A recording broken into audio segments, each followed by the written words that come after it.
think we'll get started here. So Jai Janendra, and welcome everyone to Arihanta Institute's Voices and Compassion Studies speaker series.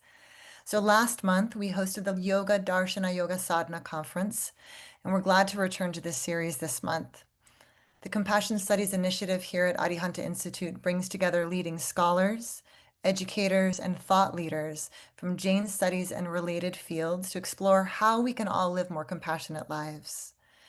In a world that often feels very divided and uncertain, CSI at AI focuses on fostering human-to-human compassion in action as a powerful response to our most pressing challenges today. We are delighted this month to host Eileen Goddard, Religious Studies Ph.D. candidate at University of California, Santa Barbara, for her talk Krishna and the World and as the World, Cosmology and Compassion and the Gauḍīya Vaiṣṇava Tradition. I'm Deanna Hewlett, the academic project coordinator and a graduate student here at Arihanta, and today I am co-hosting alongside Kojan Bohanec, our assistant professor in Sanskrit and Jain studies. Eileen's presentation will go for approximately 35 to 40 minutes, and afterwards Dr. Bohanec will moderate our Q&A discussion. So the Zoom Q&A feature will be open throughout the presentation, so please ask your questions as they come up. And we at Arihanta Institute would really like to thank the Uberoi Foundation for their generous support in our work in the Compassion Studies Initiative all year. We hope that you enjoy Eileen's presentation, and I will now pass it on to Professor Bohanec. Greetings, everybody, and welcome to this wonderful event. I'm really excited about this. Eileen Goddard is one of my favorite burgeoning scholars because she's incredibly erudite, very, very brilliant, well-spoken. I've had such good times talking with her and having conversations with her. We also have a podcast on the Arihanta Institute website that Eileen did with myself interviewing. So we're in for a really, really good special presentation today. And just to say a few words about Eileen Goddard, she is a religious studies PhD candidate at the University of California, Santa Barbara. She teaches courses on Indian religious traditions at UCSB and the University of Houston.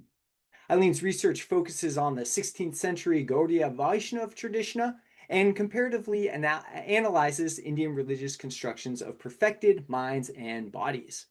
Eileen's broader research interests include Hindu and Indian philosophies, Bhakti traditions, classical Sanskrit aesthetic theory or rasa theory, and gender and sexuality. Eileen completed her MA in religion at Rutgers University and BA in philosophy at the University of North Carolina at Chapel Hill. Okay, so everybody, please welcome Eileen Goddard. Thank you so much, Kojan, and please bear with me for a moment while I get my PowerPoint prepared to share, and I will get started. Look at that, it worked perfectly, great. I'll just adjust myself. Excellent. So I want to get started today by saying a huge thank you to Arihanta Institute, and in particular, of course, to Christopher, to Deanna, and to Kojan for your support in having me here today. So as Kojan mentioned, I'm a PhD candidate at UCSB, and I wanted to share a little about my research before I dive into the talk. So my dissertation in progress is entitled Gauḍīya Vaiṣṇava Philosophy in Comparative Perspective, Soteriological Bodies and Models of Realization.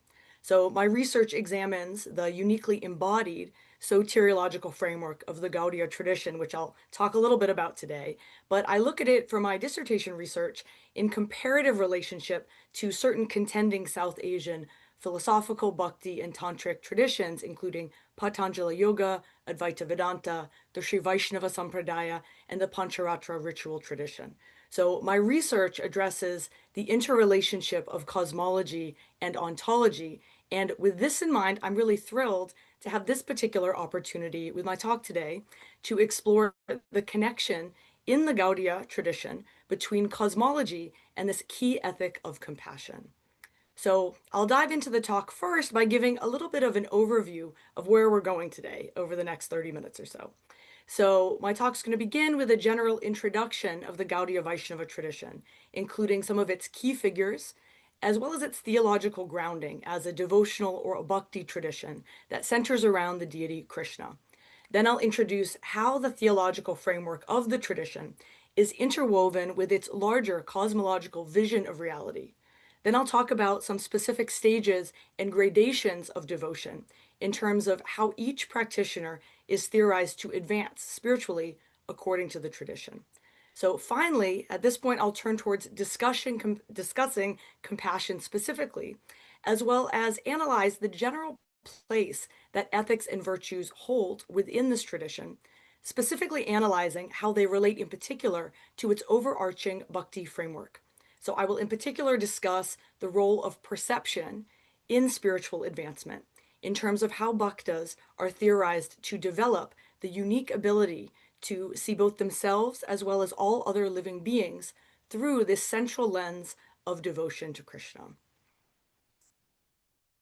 So the figure who inspired the Gauḍīya Vaiṣṇava tradition is Caitanya, a saint from West Bengal, or the region of Gauda, from which the Gauḍīya tradition takes its name, who lived from the late 15th to the early 16th century.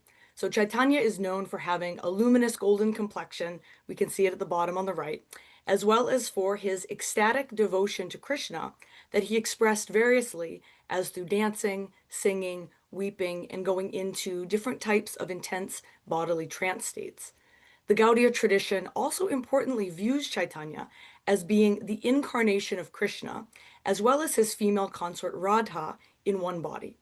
So from this perspective, Caitanya is viewed within the Gaudiya tradition both as a devotee and also himself as an important divine figure.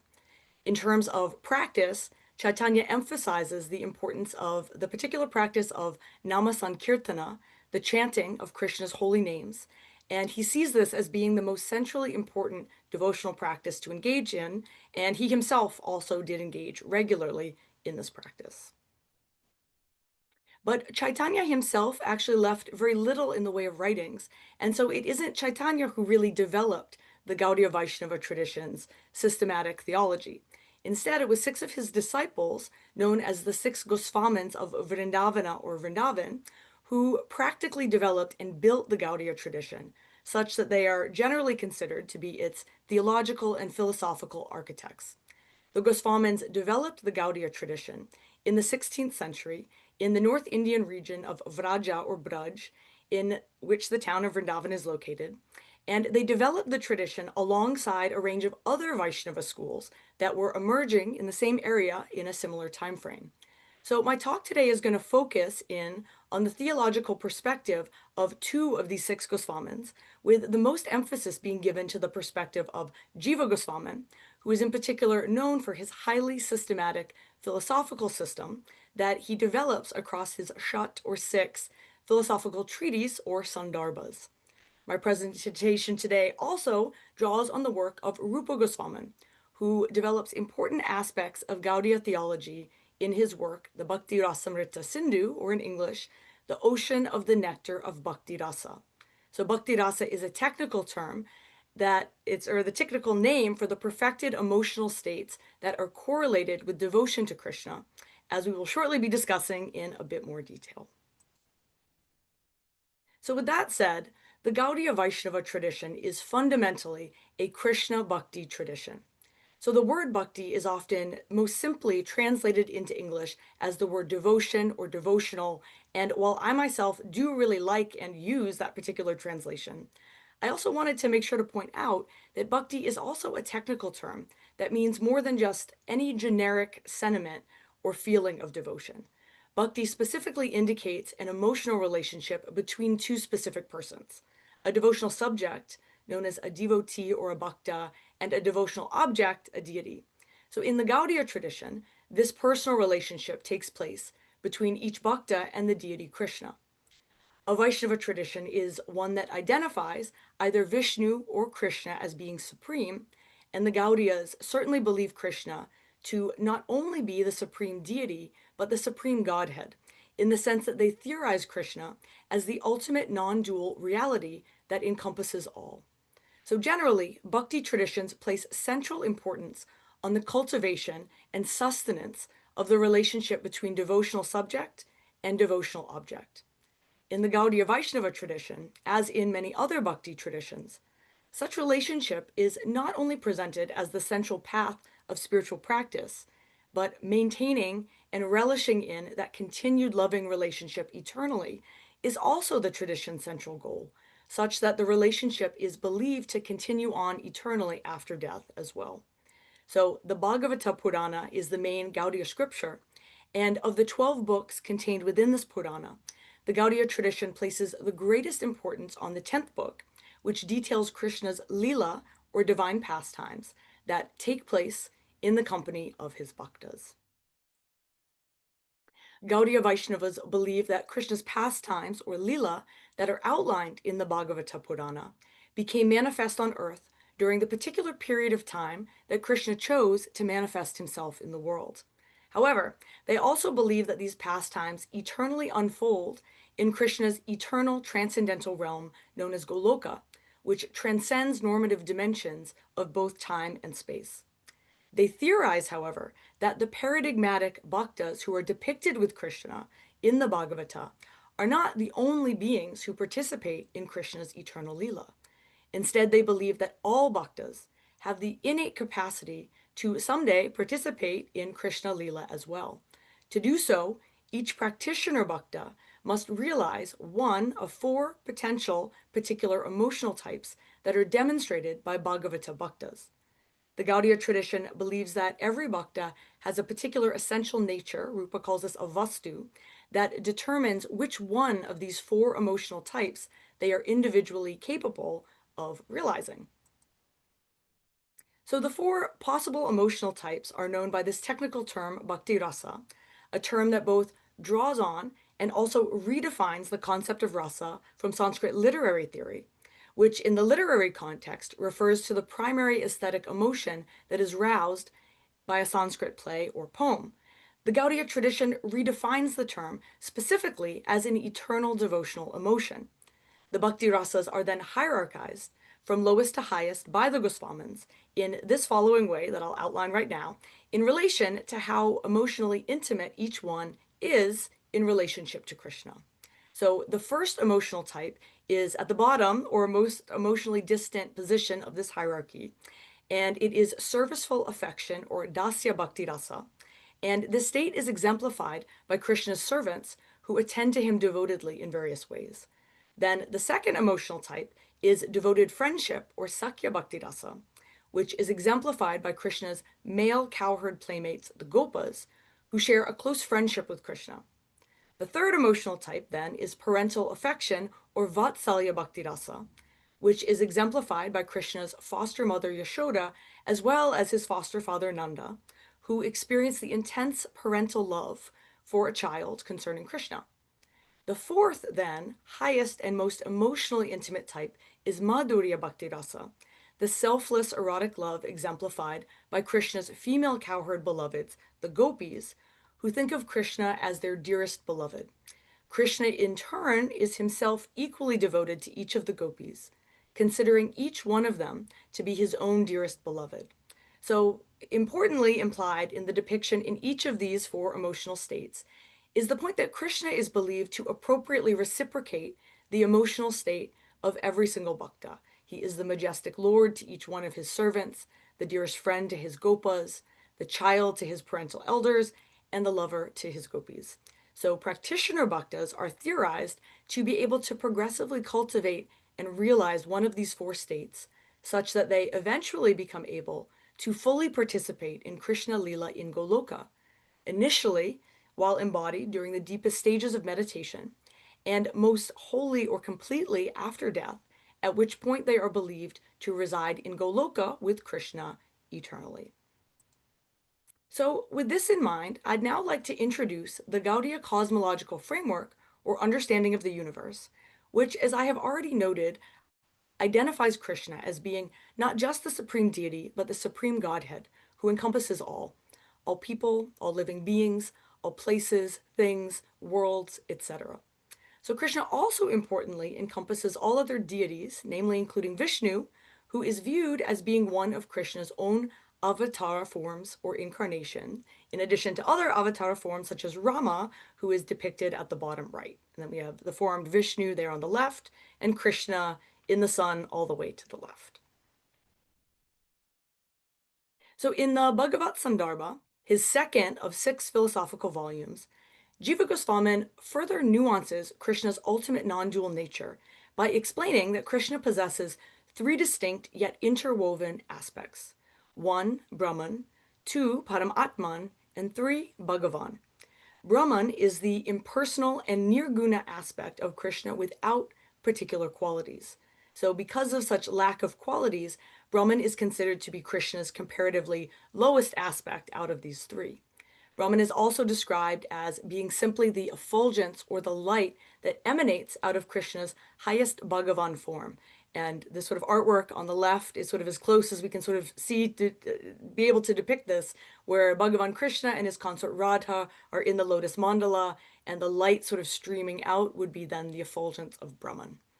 So Bhagavan, or Brahman rather, is the aspect of Krishna that is theorized about the least overall by Jīva Gosvāmin, since the Gauḍīya tradition is generally not so interested in this formless aspect of Krishna.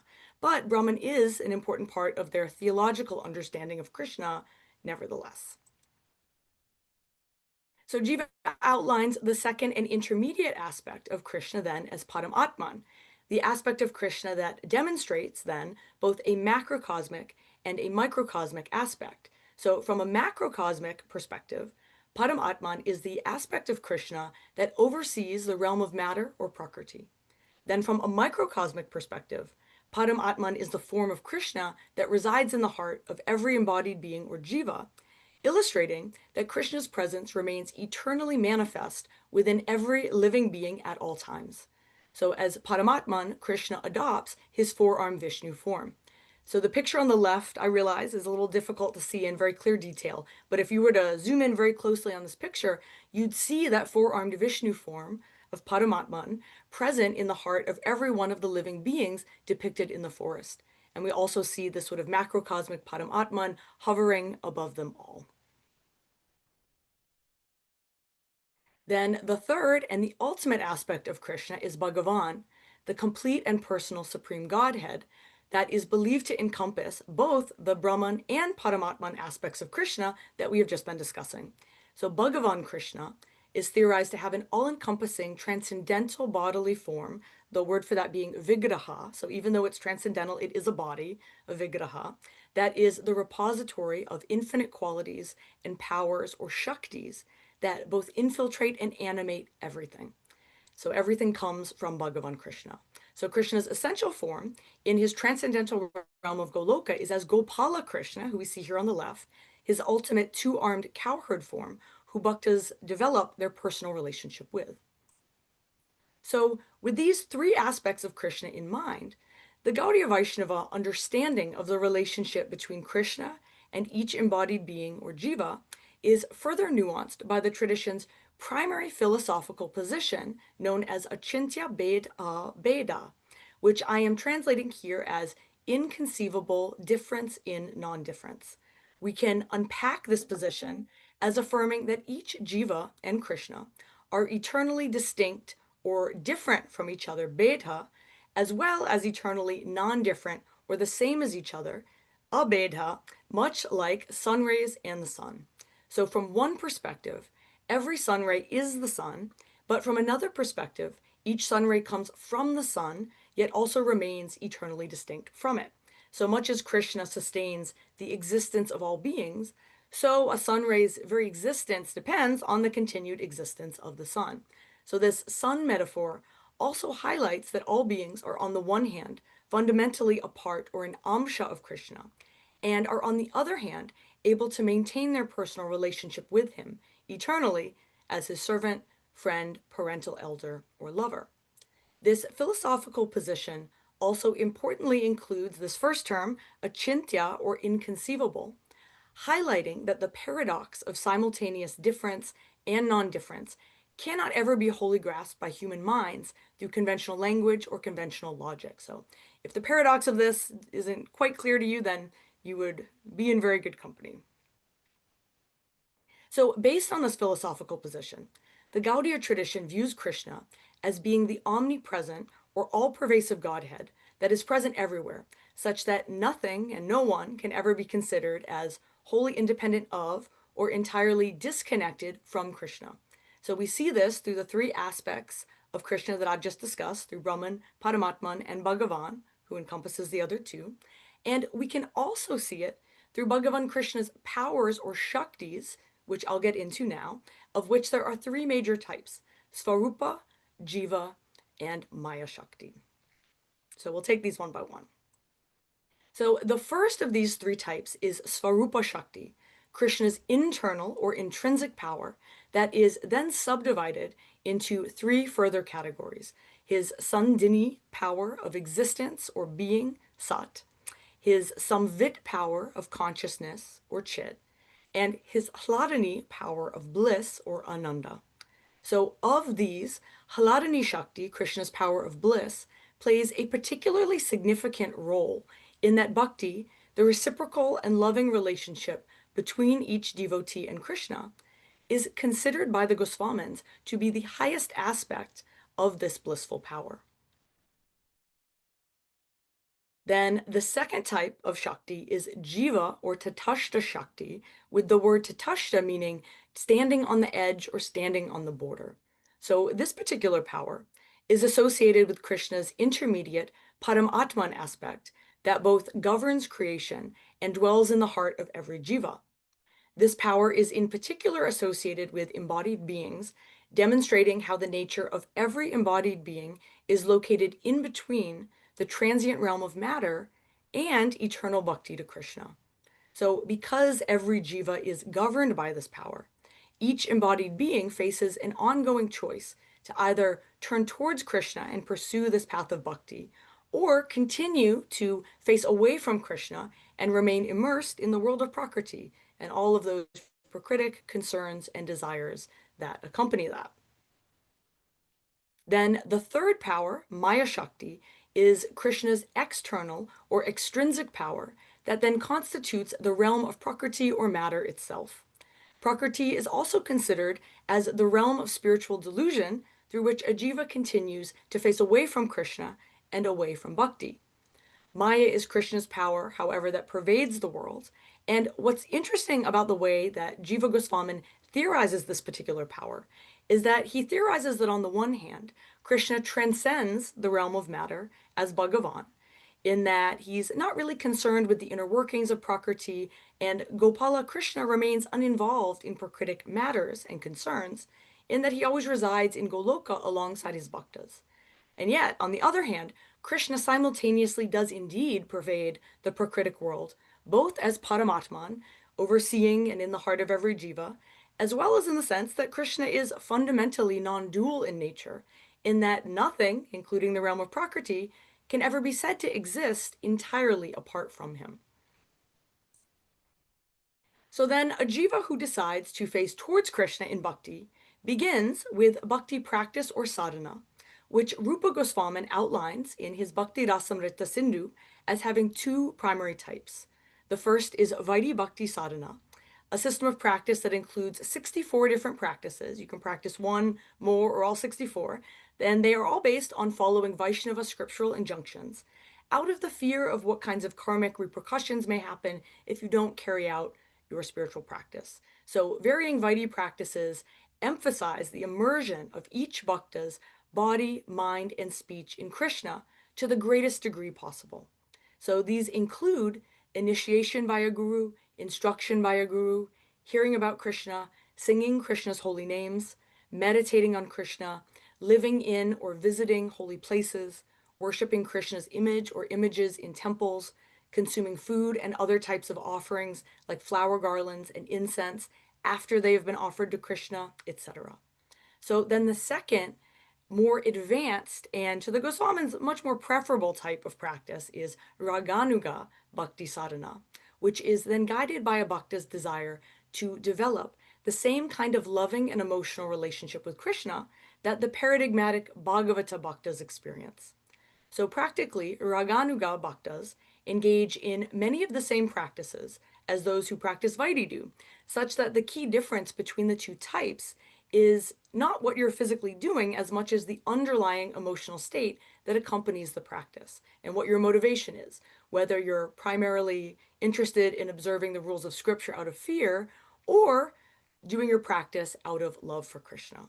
So the ultimate stage of perfection, or sadhya being a term that Jīva Gosvāmin in particular uses, then culminates in a bhakta's direct experiential realization of one of the four emotional types, or bhakti rasas, as Krishna's servant, friend, parental elder, or lover.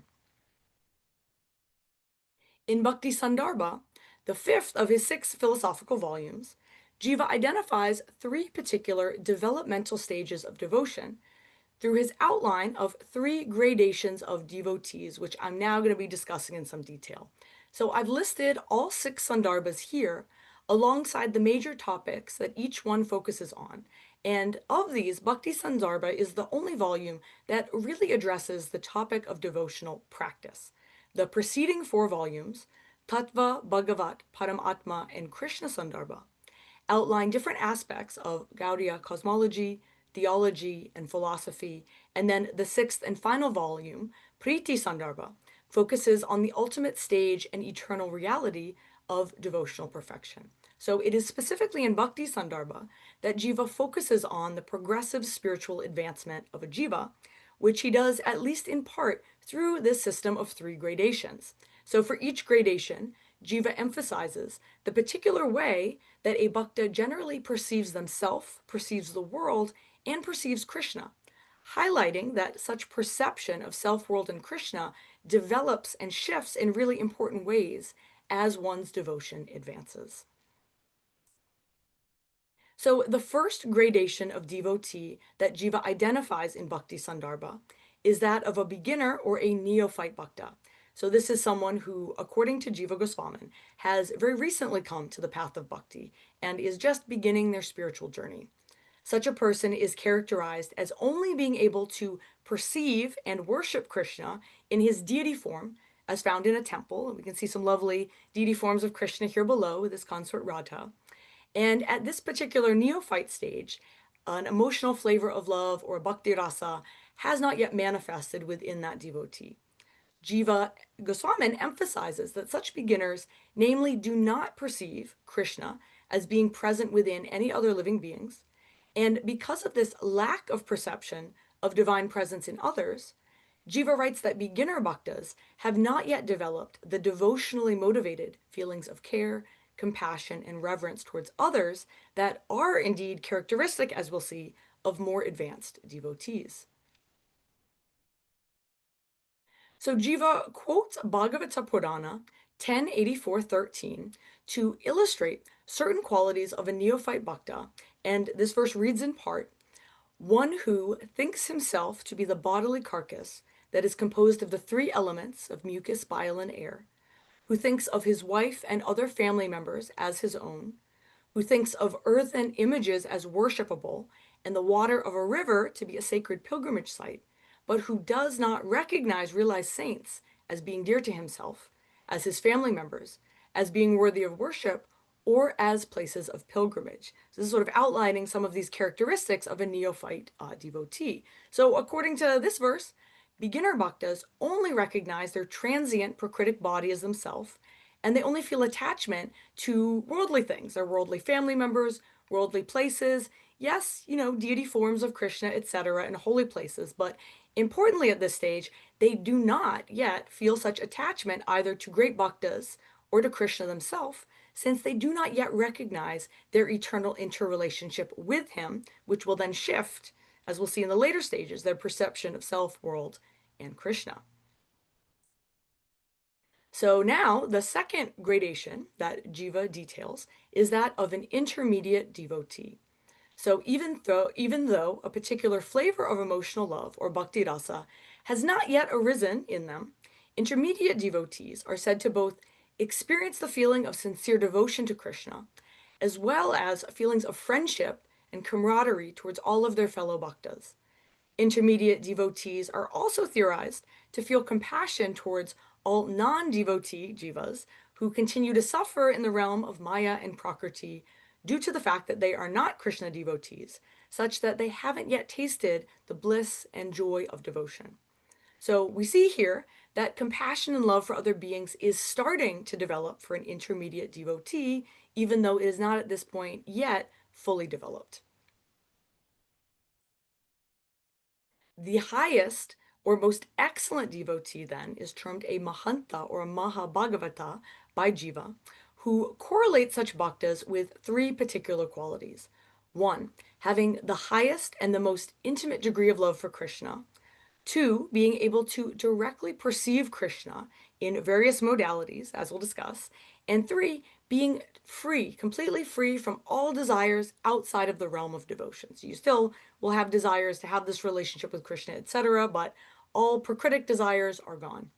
At this stage, Jīva writes that a bhakta both experiences and expresses their own particular flavor of perfected emotional state or bhakti rasa, which becomes distinctive to each bhakta, which causes them to then variously emote through singing, laughing, crying, screaming, dancing, etc.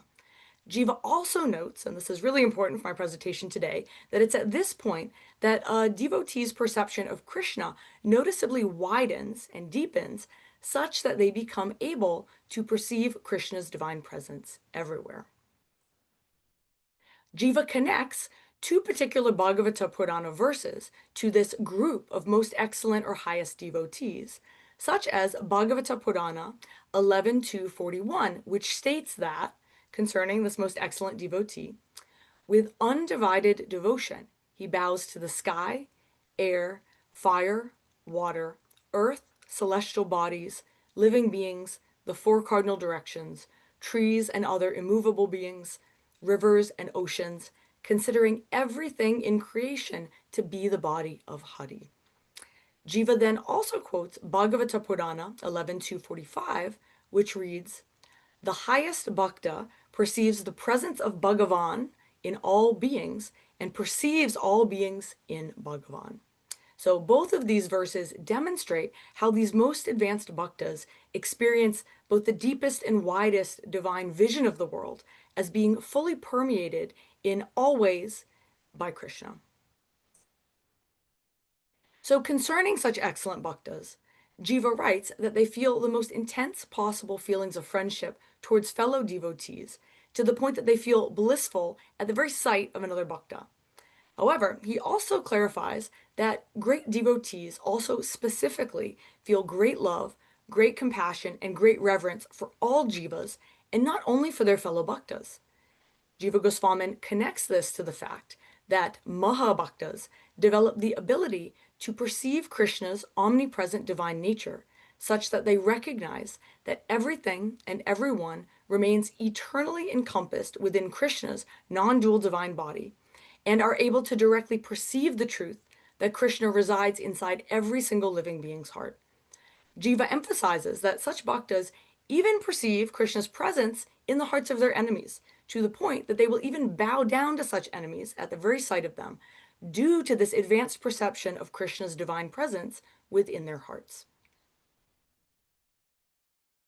So such perception of Krishna in the heart of every being is therefore the foundation for all compassion according to the Gauḍīya Vaiṣṇava tradition, which aligns both with the cosmological perspective that Krishna is the non-dual Godhead who encompasses all, as well as the Achintya Bheda philosophical perspective that no living being can ever be truly disconnected from Krishna.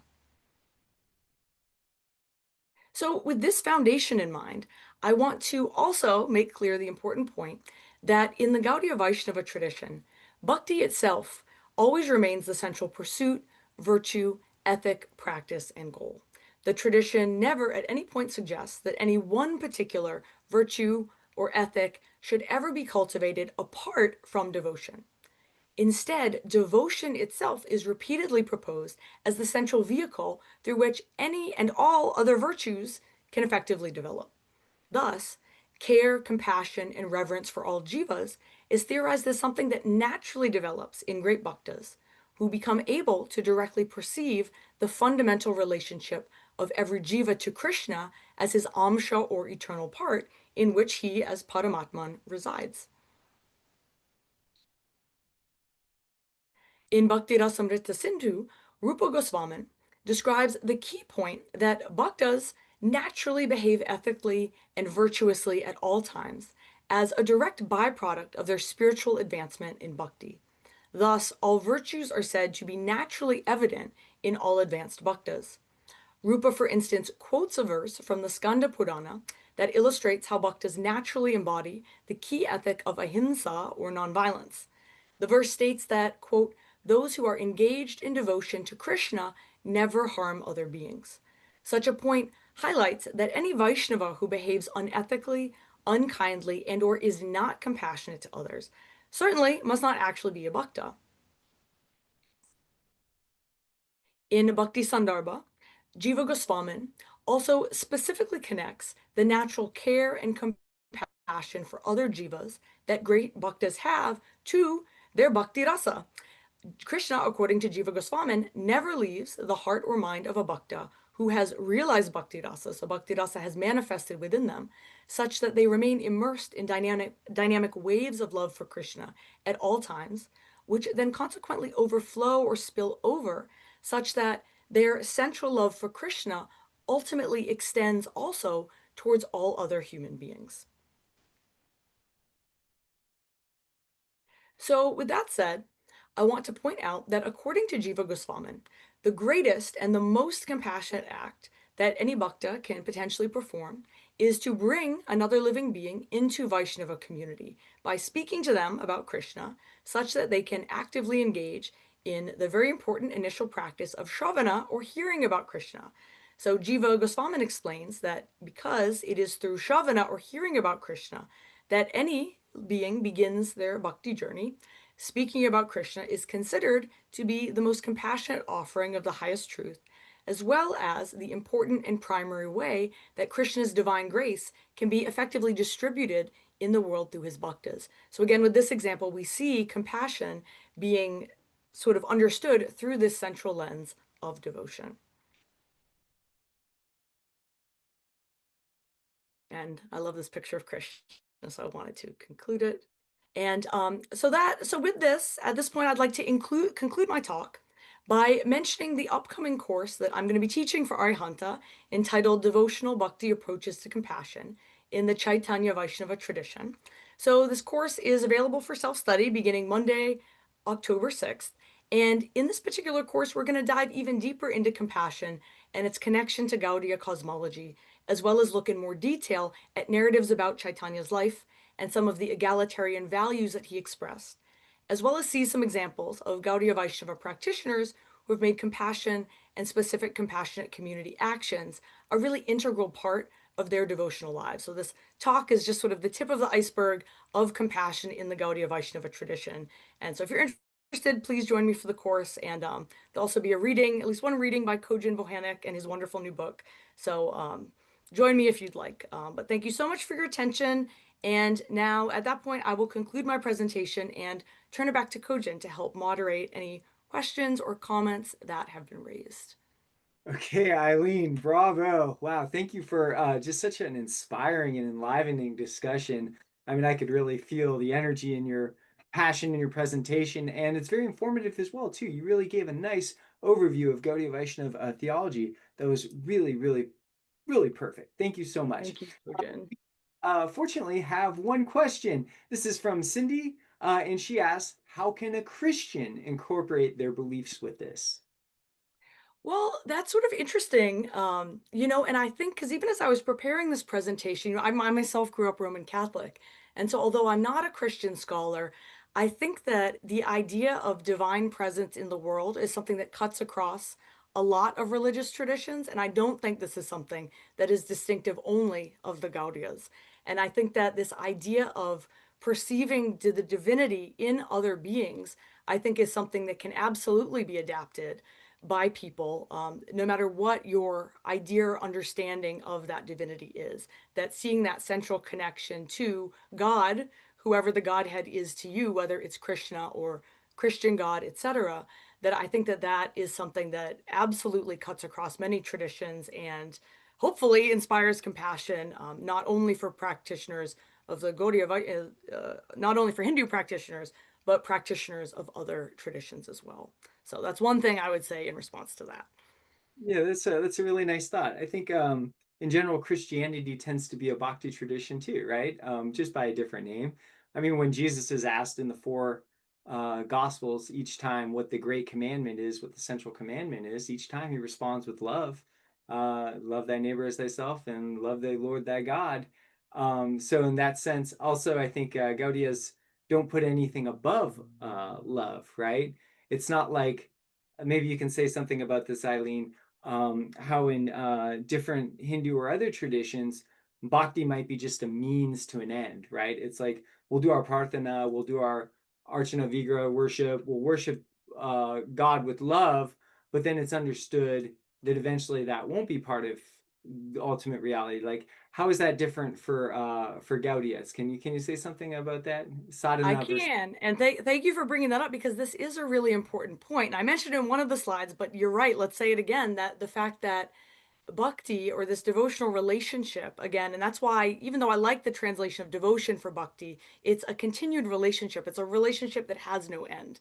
And again, I would say this probably cuts across other religious traditions also, that you don't sort of cultivate this relationship with the divine just to discard it at the moment that you're liberated and then experience another reality. But the Gaudiya model is really that you develop this relationship, and it's through that central relationship with Krishna that relationships with other, that basically it's all encompassing love for all other beings through that central love for Krishna that continues on eternally. There's no point at which it's thought to end.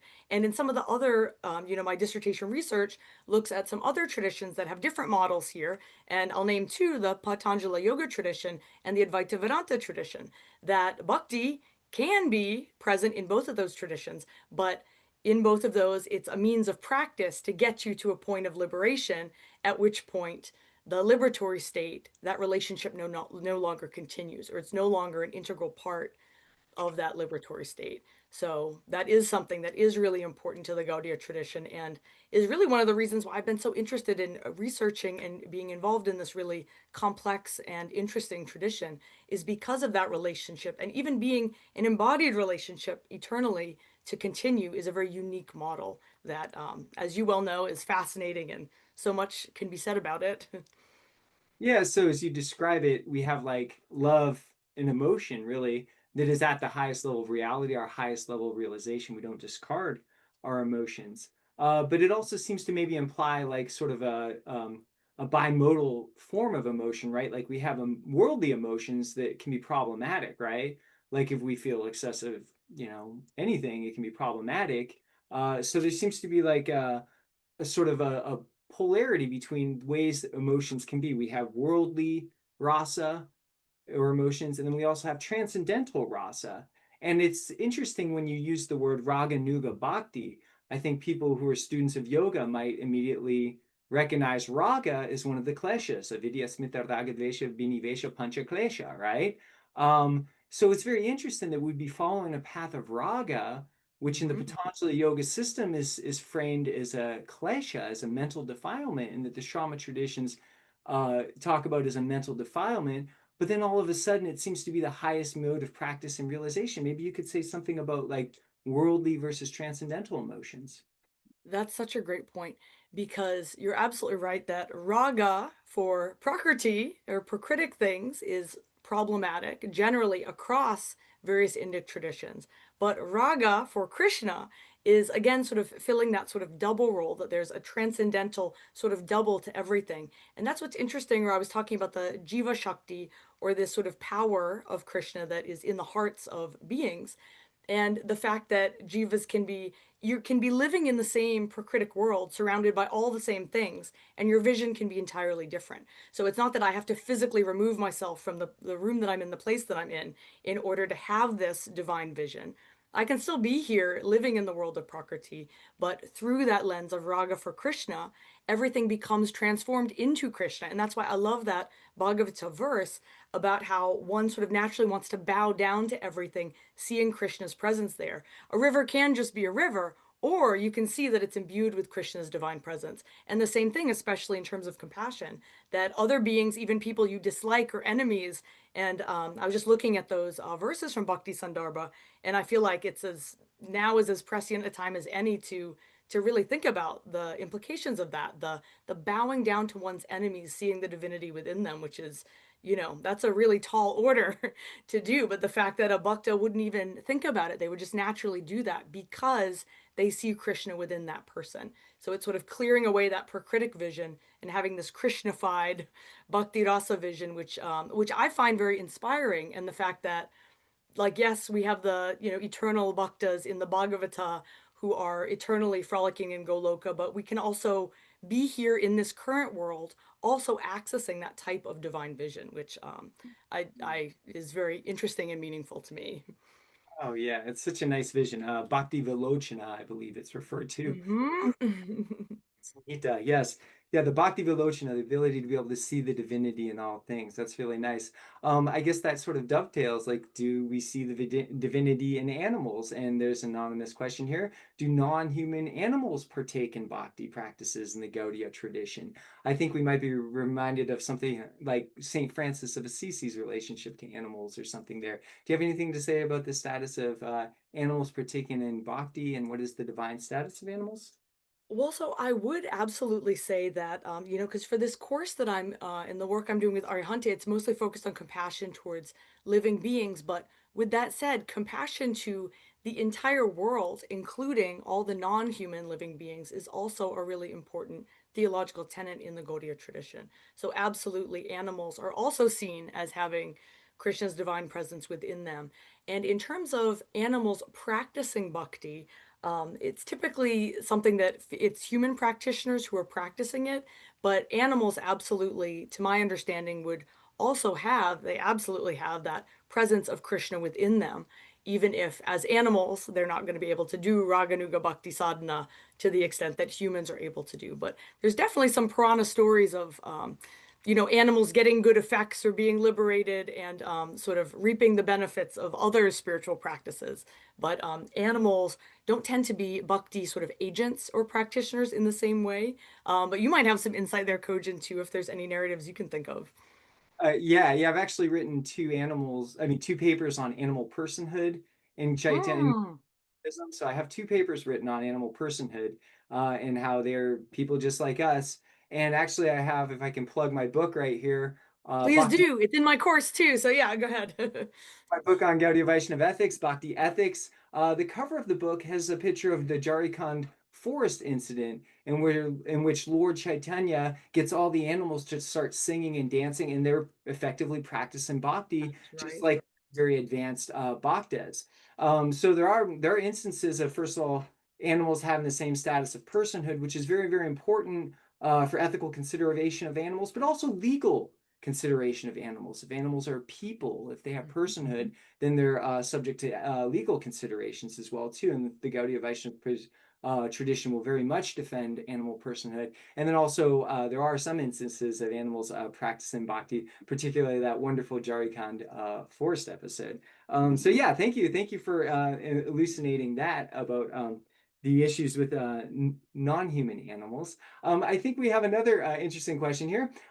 Cindy again, would you recommend, especially for a newcomer like myself, to chant the Maha Mantra? Yes, of course. And I think that this is something or sort of sacred sound and just reciting Krishna's names, the Maha Mantra, which I actually will be talking about in my class in a lot more detail also, of this being a practice. Because again, through this particular model, this is also what I sort of really love about this lens of devotion being central, is that it's like you don't have to work so hard to do all the other stuff or worry about cultivating compassion, cultivating this virtue, that virtue. It's like, really, you can chant the Maha Mantra and all of that's going to come through it. That doing that can have all of these other benefits. And so absolutely, Chaitanya would certainly agree. Chant the Maha Mantra, and that's a great initial and advanced practice also, I think, for anybody to do, and a way to start to be immersed more and more in this tradition. So if you take my class, we talk about this in a lot more detail in one of the classes, like either class 3 or 4, that we talk about the important place of this. So yeah, so sacred sound, calling Krishna's divine presence with the name and him manifesting within that name to you is definitely an important practice. So please feel free. And you don't have to be, an official Gaudiya Vaishnava practitioner to do it either. It's open to everyone. Yeah, lots of traditions have their version of Maha Mantra. Of course, we have Jain Navkar Mantra and the Molkar Mantra, which is considered a Maha Yes, Mantra. And we can see that actually mantra meditation very much intersects with the sort of psychology that we see in Yoga Sutra and other meditations. absolutely. Absolutely. But then you also mentioned some nice additions to it. On top of that, the Gaudiyas have all the bhakti, like you're calling out to God, longing for God, and the name of God is actually an incarnation of God. So those are very nice points that you made there. Actually, our dear friend Jonathan Dickstein here has asked what I think is one of the most interesting questions here that I don't think we've discussed enough. He says, "Great talk, Eileen," which I concur. Can you speak a bit about the Gaudiya conceptions of gender, especially as they pertain to desire and devotion? That is a wonderful topic. Thank you, Jonathan. What do Oh, you thank you, Jonathan. I'm so happy that you were here. I didn't even know you were here in the audience. So thank you, Jonathan. So yes, so gender, and this is also one of the reasons why I became so interested and compelled by the Gaudiya Vaishnava tradition, is the sort of overarching sort of gendered paradigm is that Krishna, there's sort of a few levels at which this is working. In one sense, Krishna is the male deity, and everyone else sort of takes on this sort of feminine sort of persona as his bhakta, or as Krishna being the primary male. But then when we get into these different bhakti rasas that I talked about, where you sort of adopt a certain gendered relationship with Krishna, I think that this, in some ways, it sort of upholds the sort of gender binary of male and female, but in other ways, it sort of subverts it in really interesting ways that I'm looking at in my dissertation research. Because on the one hand, if you're a servant or a friend or a parental elder of Krishna, then so servant or friend are always male. Parental elder can be male.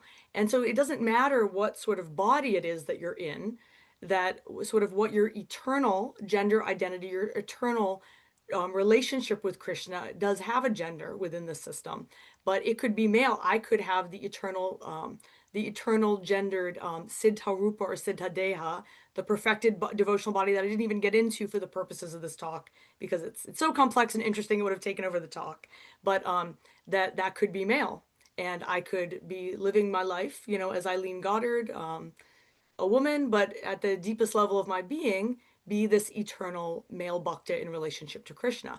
And likewise, what's very interesting is that the highest level of being most emotionally intimate with Krishna as a gopi, that's sort of the paradigm for like the best thing you can be is being a gopi, to be the eternal gopi most intimate with Krishna as gendered female.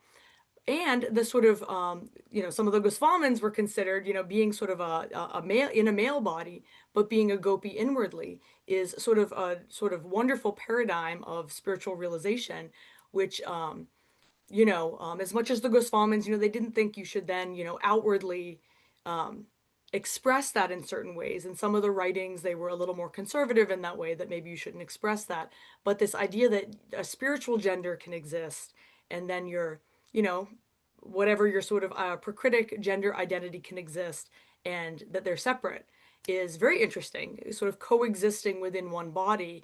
And so I'm still doing research on this topic because I think that there's much more to say and to nuance there in some of the ways that this is talked about. But absolutely, I think some people are a little put off by this, the idea that there's an eternal gender identity. But again, there's something more interesting than that going on, that it's not just a simple, I'm Eileen, I identify as a woman, so I'm an, eternal gopi. It's not that simple. It gets sort of complicated, and in I think, a really rich way that we have yet to fully uncover some of the complexities of those sort of gender identities. And I'm really hoping to do that in my dissertation research. So stay tuned in 2 years or 3 years for my book. I think this is a good place to plug Barbara Holdridge's Bhakti embodiment as well. She makes some really brilliant comparison with feminist theory. Yes. Oh yeah, since she's holding up the book right there. Got it right here. And in my own work, I've called this gender realism, where gender is a real eternal construct. But then we also have to note that it's non-binary because of the bimodal Exactly. monotheism of Chaitanya Vaishnavism, where God is both God and goddess, Radha and Krishna at the same time. And so it gets Yes. very complex and paradoxical. Um, Yes, Caitanya being male and female in one body, the Godhead and the goddess. And yeah, I love it, and I think there's so much rich theological points to unpack within that, and I love it, and I hope that it will, you know, be helpful. I think it's very helpful to think with these systems very much. But the experience of having an external and internal gender is not necessarily being the same is very much Yeah. part of the Gaudiya experience because Krishna Yes. himself externally is Deha, is masculine, but his Swarup Shakti, his Hladini Shakti is female. We Mhm. ourselves have a masculine, or at least I have a masculine outer body, but then I have a Jiva Shakti, which is then feminine. And so this sort of idea of having internal and external layers of gender that are in these sort of dialectic contrasts is very, very, very complex. And I hope you get to work that out in your dissertation and book, Eileen, because so much more needs to be said on that. But for now, I believe we are out of time. So thank you so Amazing. much, Eileen, for just an absolutely brilliant discussion and discourse on a topic that is just so fascinating and interesting, and also has a lot of relevance towards just theology, constructive theology, and our understanding of ethics and gender and other issues in modern day. So thank you very much, Eileen, and thank you everybody for being here. I would like to turn it over to Diana for some final thoughts. Thank you, Eileen and Professor Bohanec, so much. What an enlivening conversation with both of you. I remember having a conversation with one of my teachers in the Vaishnava tradition and hearing his response to a question about Radha and Krishna. And the other students in the room were asking about non-attachment and how to reconcile this practice that we see of non-attachment in the yoga studies tradition, for example, and Radha and Krishna. And I remember he said, it's okay if you're attached to God. That's that's not a problem. So thank you for illuminating so much about this tradition, Eileen. And thank you everyone for joining us today for our Voices in Compassion Studies talk with Eileen Goddard and this, of course, enlivening conversation with your questions and Professor Kojan Bohanec. At Arihanta Institute, we are grateful for the opportunity to share Eileen's emerging work. We look forward to her book and to engage in conversation about how devotional practices can bring about a more compassionate society. We do hope to see you next month on October 14th for Compassion in the Sikh Dharmic Tradition, a Way of Life, Not Just a Virtue, with Dr. Devinder Pal Singh. And I've shared the link in the chat to register. And all our very best to you, as always. And may we navigate the path forward in our lives through our relationships with the numinous, with each other, and divine love for all beings. So until next time, everyone, Jai Jinendra.